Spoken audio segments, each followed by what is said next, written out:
Hi, um, my name is Kenesha, and I just kind of came up on here to say hello and welcome you to my channel. Um, I was I felt led to tell my um, testimony or story, of kind of what I went through with well, during my pregnancy and kind of a little bit of the events that happened afterwards and what led up to it. So I kind of just want to start with I have been a nurse um, for almost just about 10 years. And um, during the 10 years, most of my time has been in mother baby. So I been around babies, helping deliver them, and well, catching them. Not delivering. I didn't do the labor and delivery part. That is not my field that I like. Catching them, kind of getting them triaged on the level of care that they need at the time of delivery. They can go to the nursery, or not necessarily go to the nursery. Are they stable enough to go back to mom's chest? Kind of level them. Anyways, I'm not going into depth about mother baby, but that's mainly my background, mother baby. So I originally went into mother baby. I feel like a lot of people go to mother baby too, just because um, I had a lot of fertility issues, and it felt right to go in that field. Not that I didn't like babies. I love babies. I love being able to have that skill with babies and be able to help create that bond between mom and baby, not only mom and baby, but the dad as well. Um and um Sorry, I'm getting a text message. Okay. So where was I? I like the bond. Um but I went in because I wanted to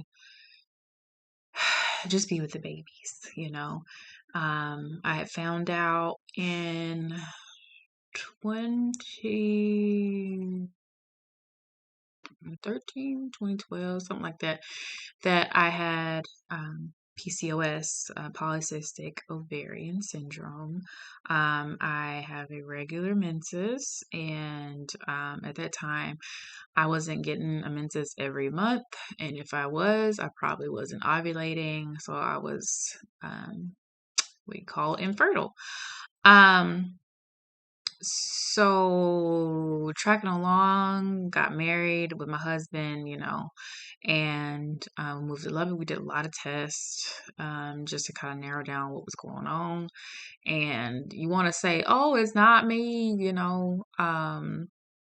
during the whole process. You don't want to blame anybody, but it as a woman, you kind of just feel like, dang, I'm letting down my whole generation of people because I can't have a baby, or it's hard. So my husband and I, we did multiple IUIs, and we're like, It's expensive.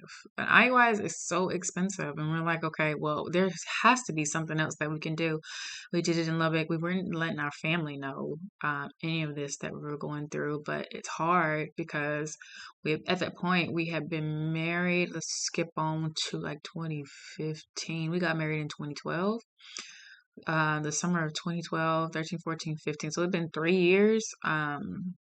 And that we've been married, and so family asking, "Hey, when you gonna have a baby? When you gonna have a baby? When am I getting grandkids?" And it's hard to kind of push it off because it's hurting you on the inside because you're like, "I'm trying, I'm really trying," um, but it just is not working together.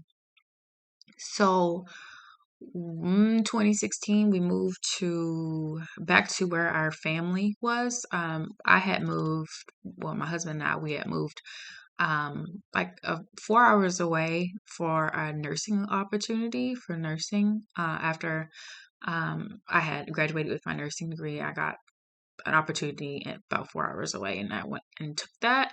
So in 2016, we got the opportunity to move back closer to our family, so we took it.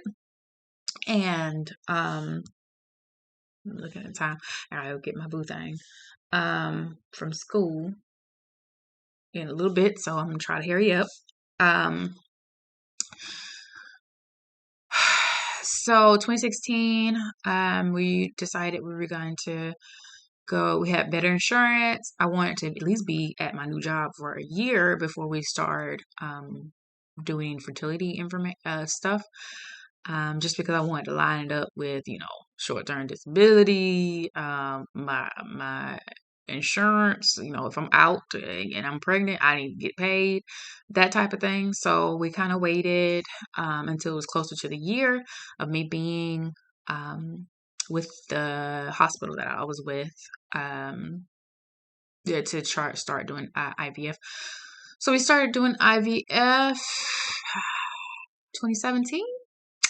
We started the process. It was like at the end. It had to have been like like the beginning. Did IVF. We retrieved, I'm going to say like close to 40 eggs because of PCOS.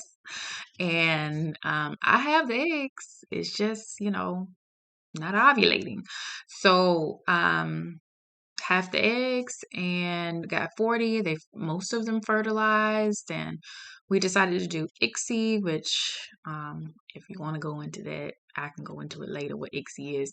ICSI, and then the natural process, we did half and half, and most of them fertilized. We had good grades on our eggs. We ended up with a total, I think, of 24 eggs after everything, and we decided to do day 3 eggs instead of the day 5.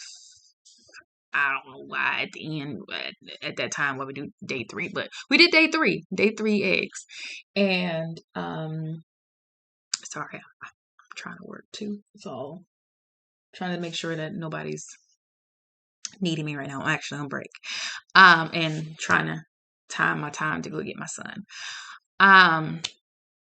So we got a lot of eggs. We decided to do a frozen transfer because my IVF doctor said that was better for me, especially having all the hormones. The transfer, I mean, the retrieval, it hurt. It hurt. They said that, oh, you just need some Motrin. Man, that hurt. That hurt after I was cramping. I mean, it was the worst period. The worst period feeling I have ever had. The cramping was insane. But it might not be like that to everybody, but for me, it hurt. It hurt. It was painful for me. And I wanted to wait. I'm like, I can't, there's no way I can do a fresh transfer. But like I said, that's not for everybody. They just took so many eggs from me. It was so many. And that it was painful. So moving on, we did our fresh transfer. Let's see, it had to have been like this close to the summer 2017. And yeah, that one failed. Then we did another one. We transferred 2 day 3s, and it was a slight positive on the test, but they told me it was a negative. I saw a positive on my pregnancy test. So I had an early loss. And I was so excited, so happy. I just remember that time. I was so happy. It's the first positive I ever seen in my entire life, my entire time of trying. It was the first positive I ever seen. I was so happy. And the heartbreaking, seeing it, the positive tests go fainter and fainter and fainter is awful. I don't ever wish that on anybody. But then we decided to do a day 5, so I kind of took a rest and allowed that day 3 egg, the best one that we had, allowed the day 3 egg to grow. to a day 5. It did great, and we did a transfer, and we were pregnant with my son. And I mean, we didn't know the gender or anything, but later on we found out it was a boy. I was so convinced that it was a girl, but ended up being my baby boy. He's now 5 years old, but the time, I'm just leading you up to that, the time, how hard it was to get up to that point and seeking God every step of the way, because when I tell you, just times, just angry, like, why me? Why did we have to go through this? And why is this on my journey? Why am I led to have to go through a loss? Why give me a positive and then take it away? And it's I mean, it was just the journey that I was supposed to be on. It was my my test of my faith, and it did test my faith. Um, but I wouldn't be where I'm at right now without God. And I thank Him. I thank the Lord for guiding me and having the Holy Spirit calm me during my times that I was angry, and leading me to the Word, just staying in the Bible, and just being with me, never leaving me, and loving me, even when I was angry, just loving me. Um, But during that time, I was working at this hospital, and I was pregnant. I let a few people know that I was going through IVF. I don't like everybody into my business, so IVF, and I was about 27 weeks, and well, it was a little bit before that, a little bit before 27 weeks. Around 20 weeks, I was having early contractions, and every time I would go to get floated. So in the hospital, sometimes you can float to different floors that aren't places that you work. And I would float to this particular floor, and I let my manager know that whenever I go to this particular floor, I would get contractions. And I was like, is there any other way? And they pretty much told me no. Um, They said that if I had a problem, then I could go on early maternity leave. There's no light duty um, in the nursing field, this particular field. Now, I work mother baby. There's no light duty at all pertaining to nursing, and I would have to go on early maternity leave.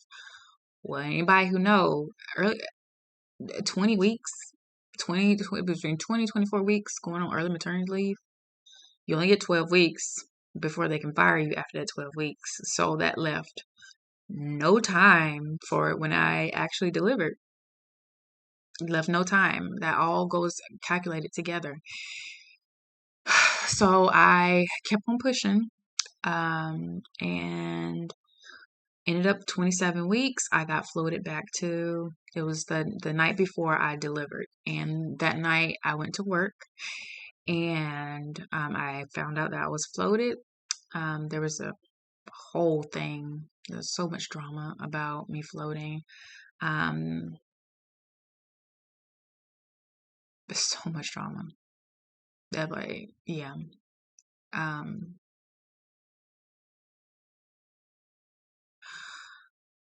so I went to the NICU, or the floor that I was on. Sorry, the floor that I was on, and um, I started contracting.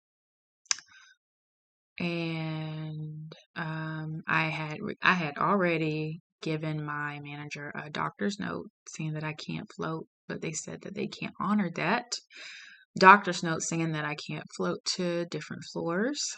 Um, so I ended up going on to the NICU. I'm like, I'm gonna push on through then, and I started contracting, and it was getting worse and worse and worse. So I had to be admitted to the labor and delivery. I got off my shift and labor and delivery. My blood pressure was through the roof, like 200s over 100 and something. and found out I was preeclamptic, and ended up the next morning at 27 weeks, 3 days, delivering my son. And the doctor ended up cutting his leg on the way out.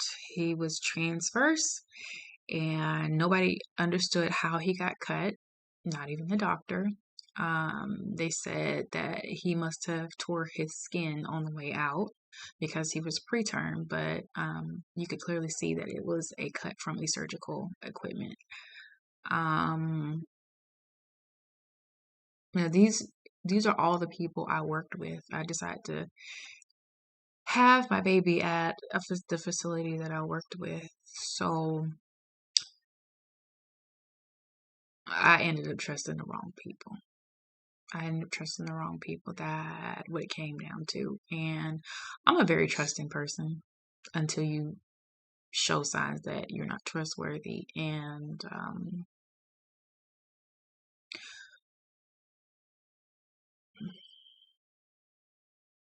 it still just hurts me, even just talking about it, because it's these were people that I worked with every day, and I was so willing to help all the time and give myself, and it wasn't reciprocated at all, and it ended up hurting my son. He is awesome. There's nothing wrong with him now.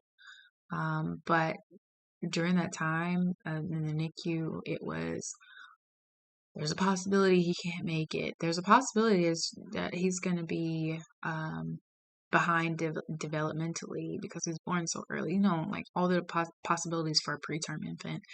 Just kept hearing that over and over again, and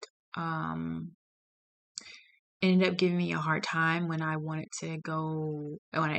back to work, because decided to go back to work right at like 5 or 6 weeks after my C-section. I had an emergency C-section. I had to, because it was a possible abruption, because they saw the contractions on the monitor. And that's what the other reason why they decided to go ahead and deliver me. Besides all the blood pressure medicines were not working, and my blood pressure was just crazy. Um,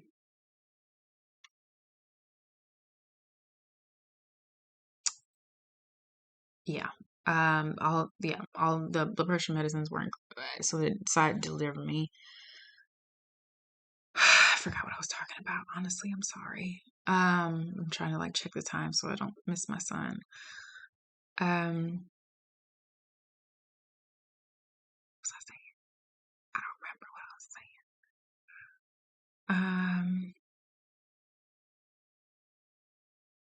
Yeah. Oh, yeah. When I came back. So when I came back from work, I came back after my C-section 5 to 6 weeks. So instead of pumping, because I was pumping as well, I was pumping in my break room.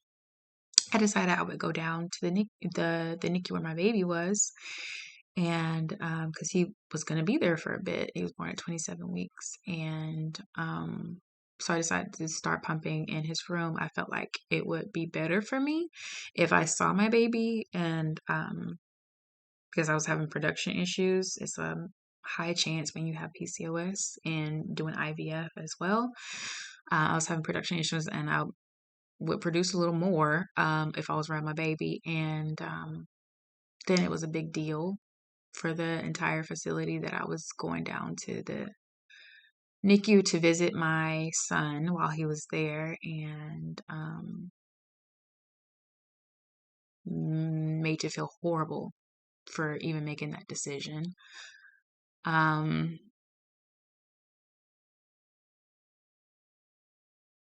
Sorry, it's just, it hurt. It hurt. I'm at a point where I have forgiven. That was the hardest time in my life. Um,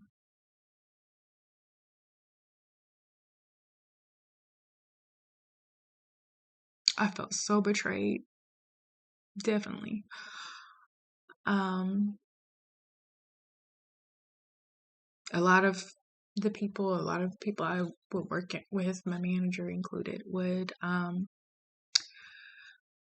just mention that, I would hear them talking about me, and they would get the managers that would get together.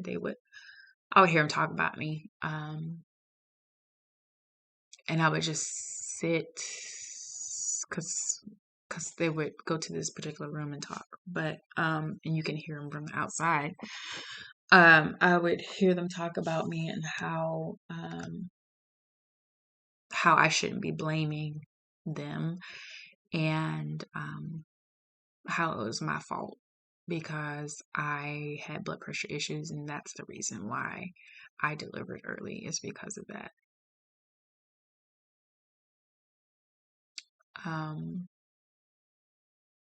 When I tried to tell them that the original reason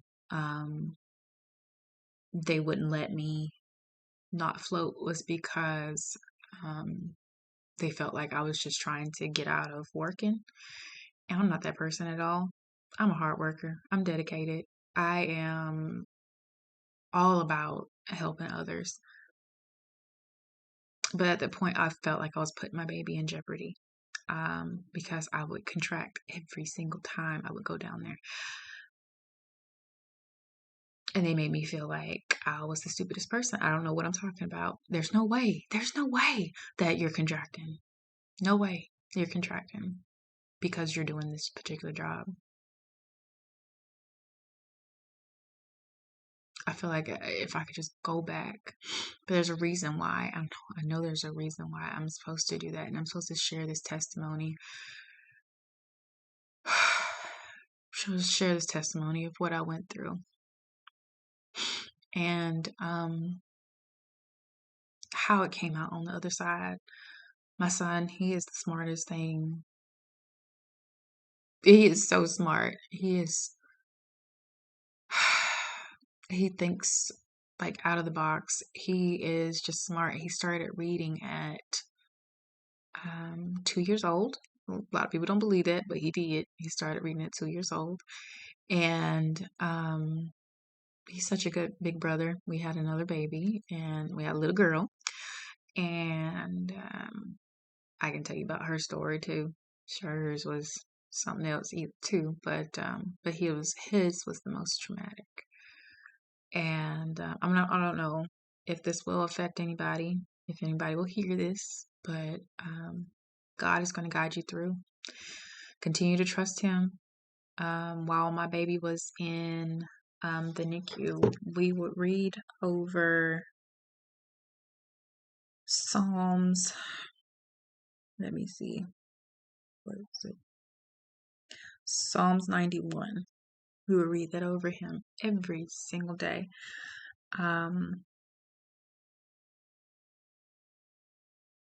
Security of the one who trusts in the Lord. That your baby is going to be covered in Jesus' name. I trust and believe. If you have a NICU baby right now, I trust and believe that the Lord is going to cover your baby, cover you, help you during these trying times, because I know it's trying. All that beeping in the NICU, you don't know what's going on sometimes. I did because I know I'm in the field, but I can't imagine when you're not in the field and you don't know what's going on. Sometimes the nurses aren't the nicest. Sometimes the doctors aren't the nicest when you're going through being in the NICU. They fail sometimes to fully explain what's going on with your baby. They just kind of go in and start doing stuff, not really introducing themselves sometimes. This period, just remember, this period is only a season. This is only a season, and God has plans for you and your child. No matter what happens, God has a plan for you and your child. Just remember that. That's what pushed me through. It's hard. It's hard being a NICU mom and pumping and expecting to be on top of everything. I feel like I developed a lot of my anxiety, postpartum anxiety, from the NICU. Just because every time you went there, especially when you have a tiny, tiny preemie, you just never know what you're going to get. Every time you go there, you just don't know what kind of day they had, what nurse you're going to have, what kind of attitude they had. There was nurses there. Like I said, I work with these people. Nurses there that had the worst attitude. They were so negative. And to project it on, even though I knew what was going on, to project it on me and saying, oh, well, your baby's gonna have this and this chance of being normal and this chance. Well, how do you know? I understand and I appreciate what you're saying, but at the same time, how do you know? God is the deciding factor, and He's the judge, and He's the final say. So I thank you, but no, there's no negativity in this room right now. We don't need negativity in this room. I understand you have a job to do, and I understand you have stuff you need to say. I absolutely say that because I know I have the job as well, and I tell the same thing. But I'm always positive. I'm positive on the other side too. Mom, you're doing great. You're doing fantastic. You're doing great picking up your baby. That's good. Being positive. I felt like there were some of the nurses there that helped me along my journey and were very positive and pushed me forward. But I felt like I had to be so protective of my son during that time and myself because people would say negative things. They would be like, well, I hope you're not having another baby because you can go through this again. I just had my baby now. So thank you for your words of encouragement. But I don't need that right now. But thank you. Like I said, God and my husband and my family, we were in prayer all the time. And those were the people that I trusted, honestly. And of course, my closest friends at work who were Christian are the ones that I trusted, and we were praying. They were praying as well over Nikolai, and that's my son's name, Nikolai. And I thank God. I thank God. That was one of the roughest times. But if you have any, I'm gonna go ahead and go because I have to go pick up my baby boy. He is 5 years old now, and I love him so very much. I thank the Lord for him every single day. Every single day. Thank the Lord. Yeah, but this is it for now. I thank you for listening to the story. If you want any more detail, you can message, send in a comment. I'm more than willing. I can tell my story about my daughter as well. Some other things that happened that God has helped me get through. This is just one of the instances. Yeah.